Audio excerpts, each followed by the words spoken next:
let's continue on with the story today, and right from where we left off, where we finished episode 1 and got Galena to confess to, well, we saw a vision inside the other world that showed Galena killing Lise, and so Galena's kind of insane, so we arrested her.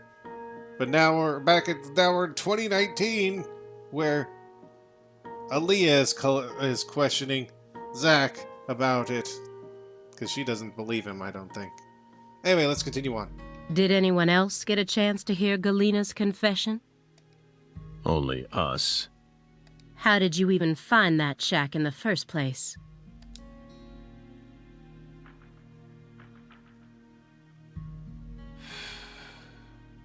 Metaphysical offender profiling. Meta what? Should I know this word?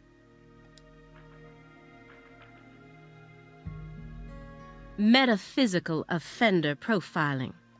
The term appears 6 times in the Lucare report and 14 times in the 2010 Greenvale report. As long as you're solving cases, the people in charge don't really care what sort of words you use. But we're different.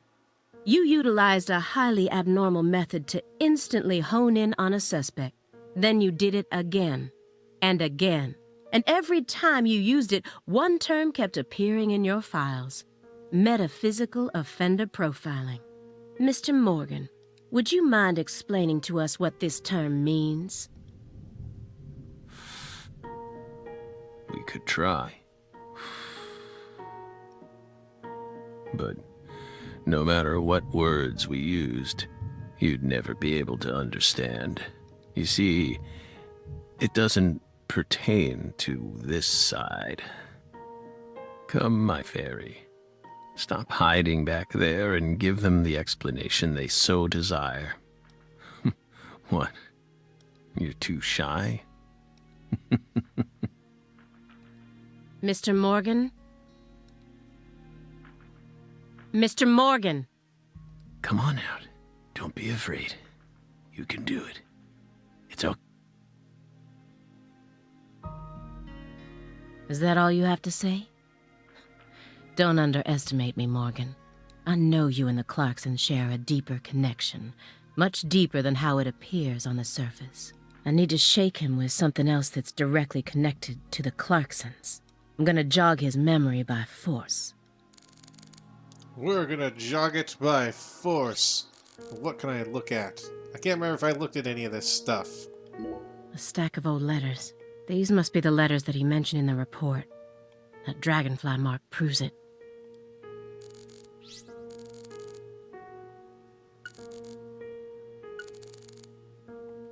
Someone stole Lisa's body and it's been missing for the past 14 years. I find it hard to believe that it was simply hidden in that cold storage warehouse the entire time. Why wasn't a more detailed investigation carried out? Reading over it again, I can't help but notice how one might even call it perfect. Except some parts have been redacted in an extremely suspicious way. Why are all these places blotted out? Oh, okay. So, I don't know. I kind of thought she'd said something about this already. So, do I inspect? Do I interrogate? Do I inspect? What am I doing? Mr. Morgan, I noticed that several parts of this report have been redacted. For example, here.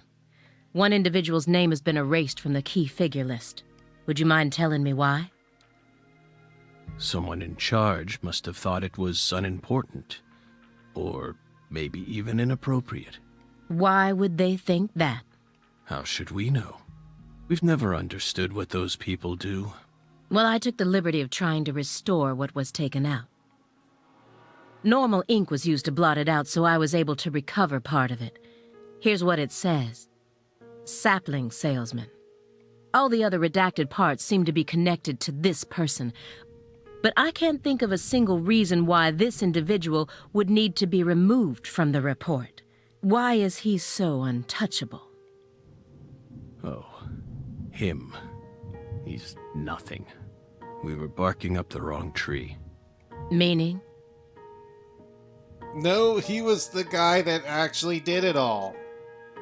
can't include someone who doesn't exist in an official report, now can we? Doesn't exist? You mean he had nothing to do with the case? Yeah, you could say that.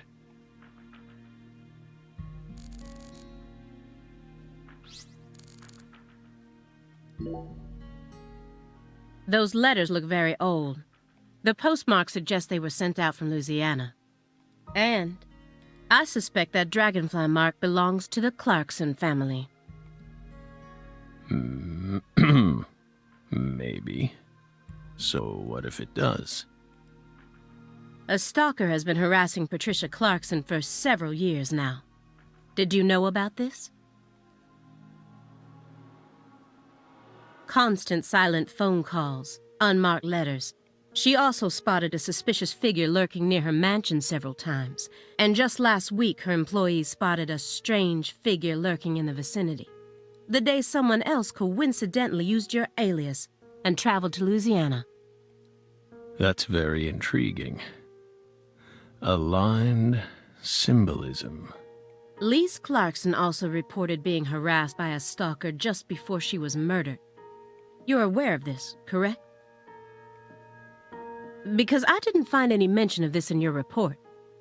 No direct connection to the case. That's what we must have thought. The visionary lies to himself, the liar only to others. Which are you? That's enough for now. This all has nothing to do with the case. Besides, there's no evidence that proves those letters are from her. Isn't that right, my fairy?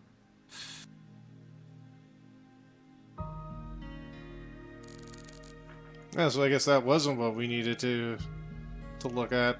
But I guess it is Lisa's body. Mr. Morgan, according to you, at the beginning of this case, the victim's body was being stored in the warehouse on purpose. Is that the truth?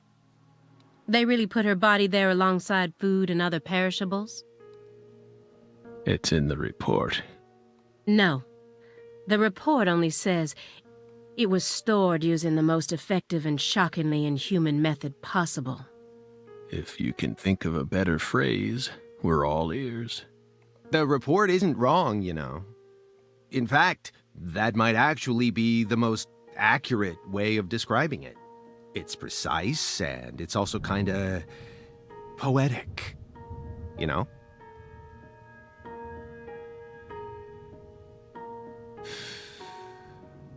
Wow, Simon. We never would have taken you for a poet.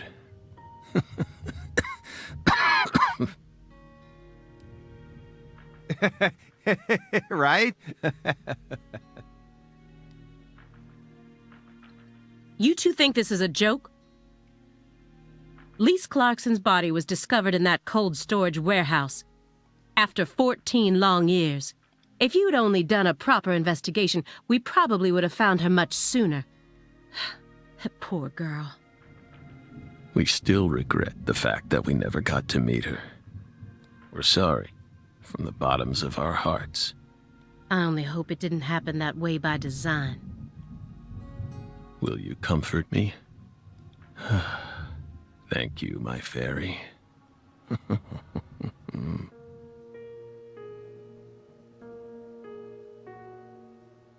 I knew it wouldn't go that easily. Maybe I should try asking my questions in a different way. I could use Agent Jones here. Agent Jones? What's he gonna do? Is he gonna be like, oh yeah? That's the window that faces the street out front. I can tell just from the layout of his furniture. I mean, plus the window faces the street out front. You can just look and see it. Now I'm surrounded by everything I couldn't see out there. DVDs are all over the place. I know that he's a shut-in, but this still seems like way too many for one person. Yeah, she said that already. And I've never heard of any of these titles before. So, yeah, she's said that already. Agent Jones is completely checked out, despite the fact that we're heading deeper and deeper down the rabbit hole here. Alright, well, Mr. Simon. Agent Jones! Are you paying attention? Or do you intend to waste Mr. Morgan's precious time? No. Sorry. I'm just a little tired. I'm listening. Take your hand out of your pocket. Didn't they teach you any manners at Quantico? Oh, right. Guess they slipped my mind. Oh, he's suspicious. My bad. I'm actually kinda nervous. I'm not used to this sort of thing. Data analysis is my specialty, you know. I'm sure I'd be able to calm down a bit if I had some pizza, though. What? Bro.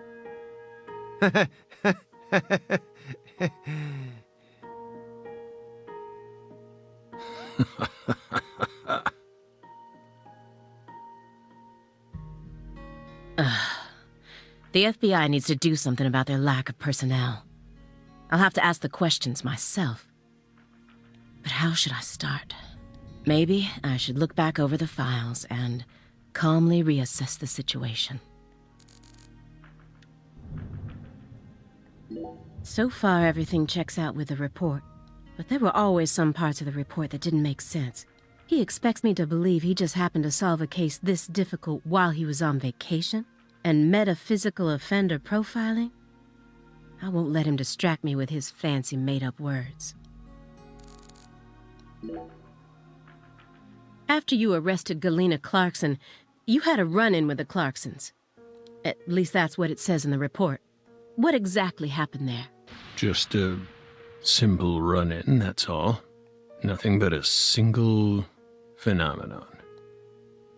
Chasing hollow instances like that won't lead you closer to the truth. Truth doesn't work like that. A hollow phenomenon, which resulted in a mountain of corpses.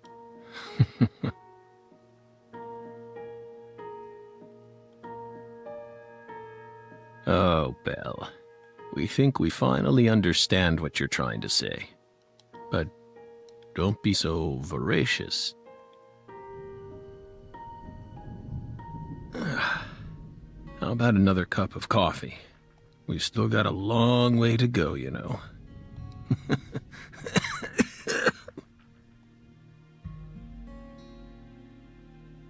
Do you, though?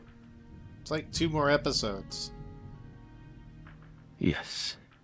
It's coarsely ground, so there should only be 4 teaspoons per cup. No more, no less. Next, the coffee travels from the funnel to the siphon. Simon, normally you only do surveillance in order to gather data, correct? Hiding microphones and cameras, sifting through garbage, wiretapping, shadowing, tracing credit card histories. You'll do whatever it takes to gather data in order to prevent crimes. That's how the FBI works. Well, yeah, you're right. No reason in hiding it now, I guess. Why do you ask? Our Southern Belle has adopted a very peculiar MO. It's almost like she has a special power, just like us.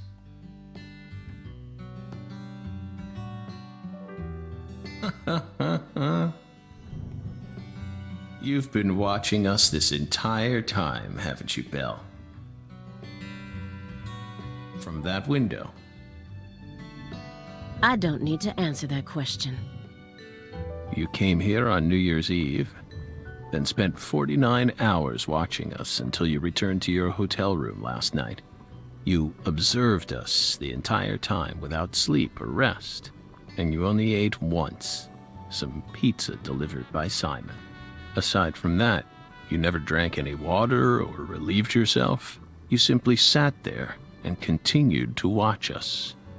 For 49 hours? I don't think that's how that works.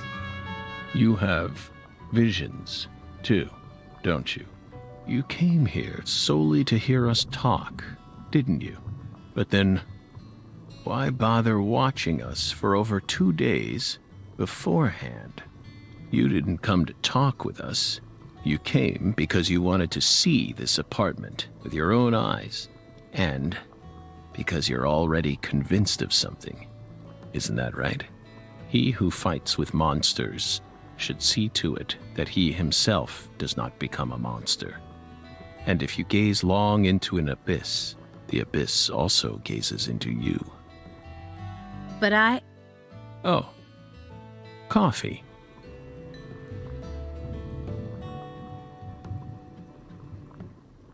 Thank you, my fairy.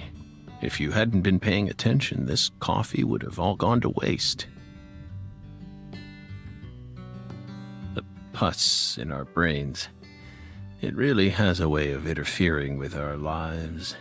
I didn't remember. She came along. No.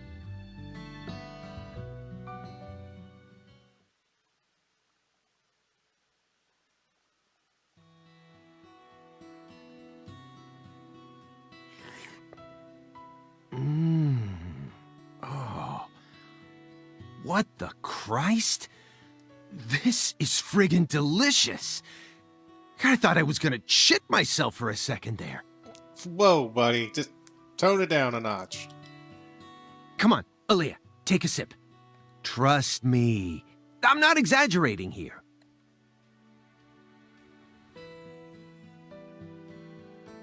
I don't believe it. It's better than any coffee I've ever tasted. Of course it is. Coffee is a sacred drink. Coffee saved us. If not for its oracle, we would be on the other side right now.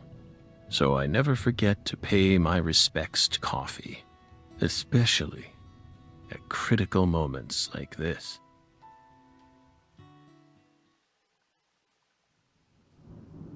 Big black cumulonimbus clouds are in the sky. And that sound. Thunder snow is coming. Thunder snow is coming. Okay. Alright, so lightning in the sky. Bow, bow, bow. Ominous. It's almost like a manifestation of the atmosphere in this room right now. Yeah, I bet it's super ominous. Does Agent Jones need pizza in order to calm down? Why does he hate being out in the field so much? He knows we need to be on our absolute guard against this guy. Why can't he just pull it together? Let's see if she says the same thing about the picture. If he actually had a hand in this, it would explain why Lisa's body was left frozen for all that time. The body wasn't stolen. It wasn't that he couldn't find it. He just left it there. It's definitely a possibility. Alright, so what do I... Let's talk to Simon, I guess.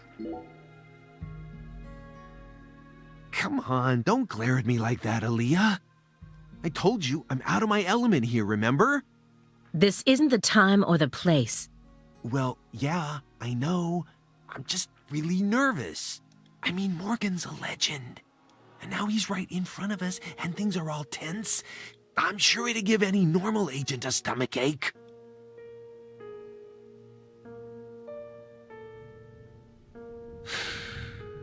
Incidentally, Simon, why did you decide to stop working out in the field? Don't ask. It's a long story. I don't mind. We have lots of time, don't we? I could even make you another cup of coffee, if you like.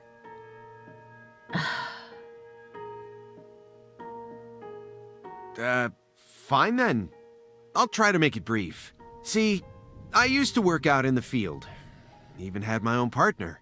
But we had a little rivalry that sorta ruined our relationship. It was over a woman, of course. You know how it goes. We fell in love with the same girl. At the same workplace, too. Then one day, the three of us went to go do a stakeout at a restaurant over in East Boston. I pretended to be a customer while my partner waited in the car, and she waited in the building across the way. Well, it only took a few minutes for my partner and I to lose our heads. We started engaging in this dumb contest to see who could impress her more. Things were looking bad. I knew I was gonna lose. Then, something happened. Right in front of me, a customer starts choking on something. Face was pale, froth at the mouth, the whole 9 yards. I got up at once, but my partner stopped me. Didn't want us to blow our cover. So what did I do? I ignored him and helped the guy anyway. I couldn't stand by and watch that. I couldn't help myself. Next thing I knew, I was a hero. The guy survived, the restaurant thanked me, and I'd even managed to win the heart of you-know-who. It felt pretty good, you know, one-upping my partner right in front of his very eyes. But that was the beginning of the end. A few days later, she and I went to go get some bubble tea at a cafe in Brookline, and a man comes up to me and said, I'm here to thank you on behalf of the person you saved in that restaurant. Feeling a bit cocky, I said, all in a day's work, my good man, and tried to brush him away. But he held out an envelope to me and said, My client broke 3 ribs thanks to the unnecessary Heimlich maneuver you administered to him. He wants you to ensure that he'll be able to get the proper treatment. I thought I'd saved someone, but all I ended up doing is wasting a lot of my precious time wrapped up in an astronomically stupid court case. It also blew our cover, so our target found out about us. In the end, I was taken out of the field and banished to a meaningless job that anyone with half a brain could do. Oh, sorry, I didn't mean it like that. Anyway, well, that's what happened. Of course, I also lost the love of my life and went back to being a lonesome loser. And that's why I hate being out in the field. Oh, come on! I tell you all that and you're not even gonna say anything? That was long, Simon. Hey, I warned you! I told you it'd be long! Oh... Oh, that was actually the wrong choice. Ugh.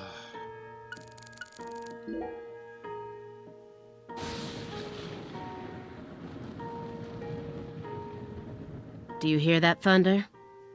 It's probably gonna snow soon. We're in Massachusetts. That's the norm for this time of year. Well, I'm not used to the cold. If possible, I'd like to finish this up before we get stuck in a snowstorm. Agent Jones, after we're done here, Agent Jones, is something the matter? Snap out of it. Oh, sorry. Yeah, I know. Do you? Then stop daydreaming. Okay. You just what? My stomach's been letting some thunder loose, too. What? Thunder? That coffee was just so good, It what? We don't have all day here. The coffee was just so good, it, summoned forth a massive tsunami from within me.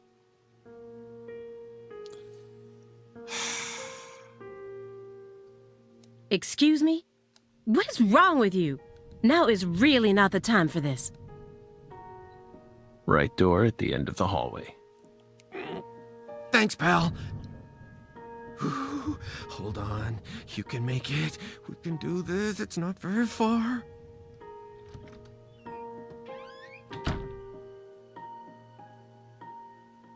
We promise you, we did not put laxatives in the coffee. Coffee is a sacred drink, remember? Motherfucker.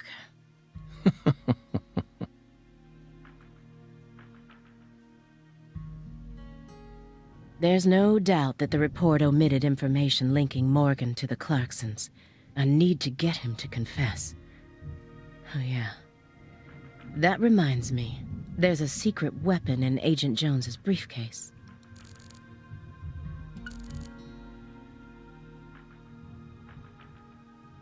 He's chain smoking it nonstop. He's clearly dependent on it, which means he might be dependent on other drugs as well. Agent Jones probably won't be back for a while. Actually, now might be my opportunity to make some real progress.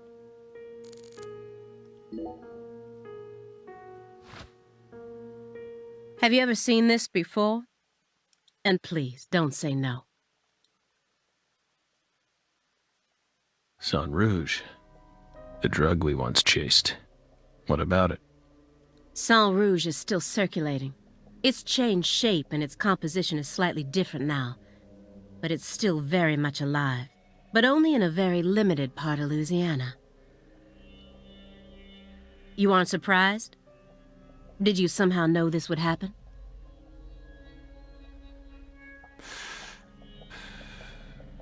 Copies of another drug being circulated isn't exactly a rare case. But Sang Rouge is special. The inimitable Enigma powder. The origin. It has many names, and no one was ever able to copy it. We've also been trying to figure out what it's made from ever since it appeared, but it's impossible to analyze. After all, it appears to be made from common ingredients that can be found anywhere. But if you try to use those ingredients, all you'll end up with is a mundane hallucinogen like DMT. If you're lucky. No. Sang Rouge requires a special recipe. The original recipe, which someone's been guarding this entire time. Someone who survived the incident in Le Carré.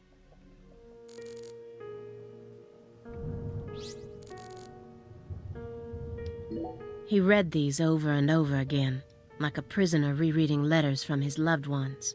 But the last letter was delivered years ago, according to this postmark. That must be the last time he communicated with whoever was sending these. Yet, he left them out in plain sight. All this time.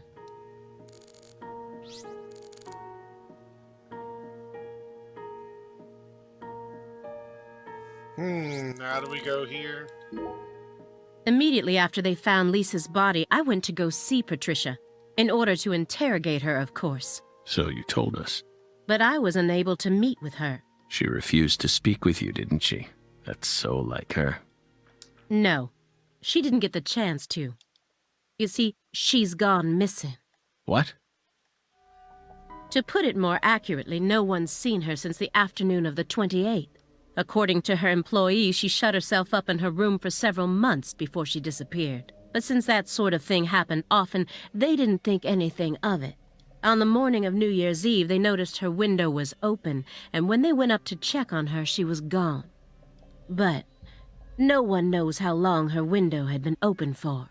This is just my hypothesis, but on December 28th, a strange man visited Le Carré and was spotted near her mansion. That man must have found some way to lure Patricia into his car, the '89 Cadillac that he bought used. Then, the two of them drove north to Trenton, where they boarded a train to Boston. They would have arrived here around midnight on the 29th, or perhaps early morning on the 30th. I believe this man is the same Billy Bishop whose name was previously recorded by the airline. So, what do you think of my guess? I'd love to hear your opinion as a former FBI special agent. Now we get it. We aren't persons of interest. We're the suspects. But what about our alibi? What alibi? I've had enough of your bullshit. You expect me to believe you haven't taken a single step out of this room? That Agent Jones is your witness?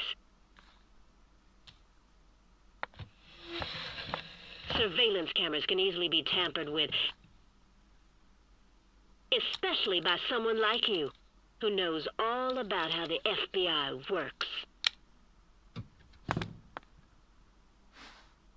You're possessed by death. Go and take a look at your own face in the mirror. You look like the Grim Reaper. After you visited both Le Carré and Greenvale, you left a mountain of corpses in your wake. You can make all the excuses you want. I'm immune to them. Right here, right now, I want to know everything. You tell me the truth. Yes!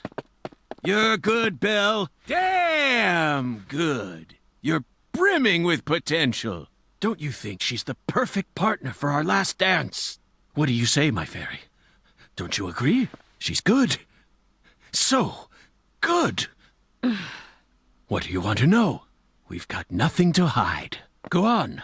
Question us. This is how it's got to be.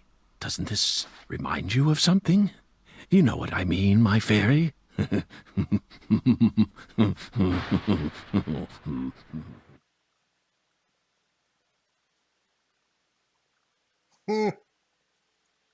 Okay.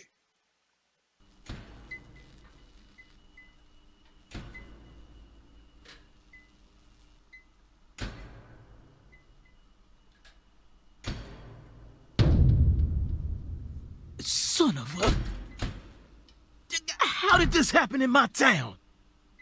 God damn it!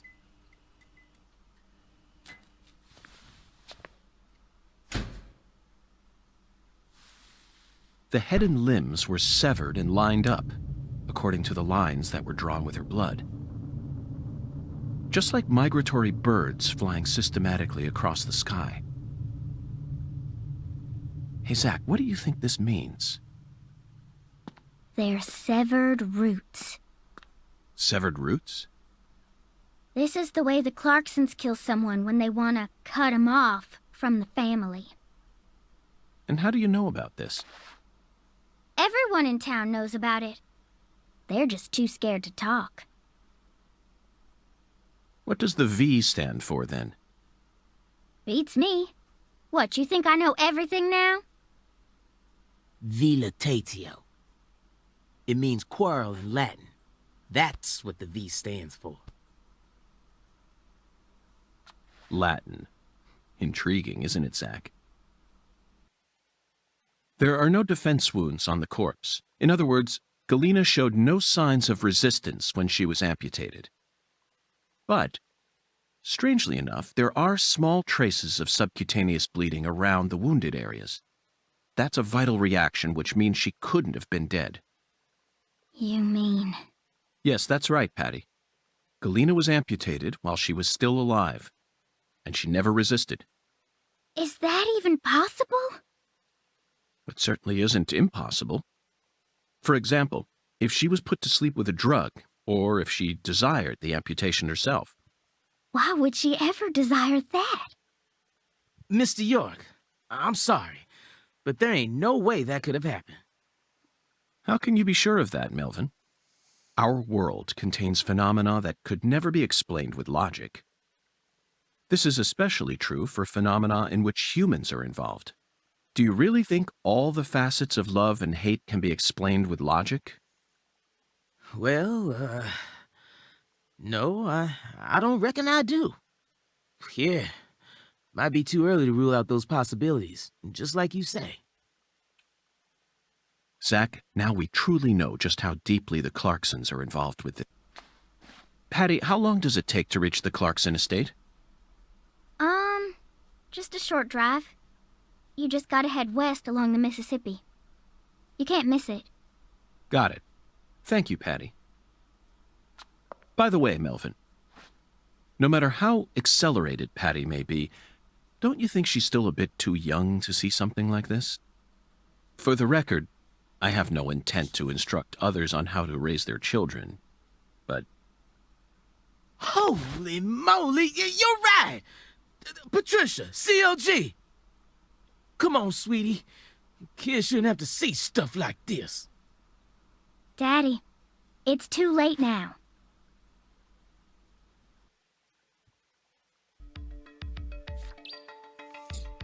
Well, we're back as young York. And when we come back, because I'm pretty sure this episode's gone on really long, we will talk to Patricia, we will talk to Melvin, we will go back up the stairs, and then we will continue. Yeah. So till then, you all take care, and of course, have a good one.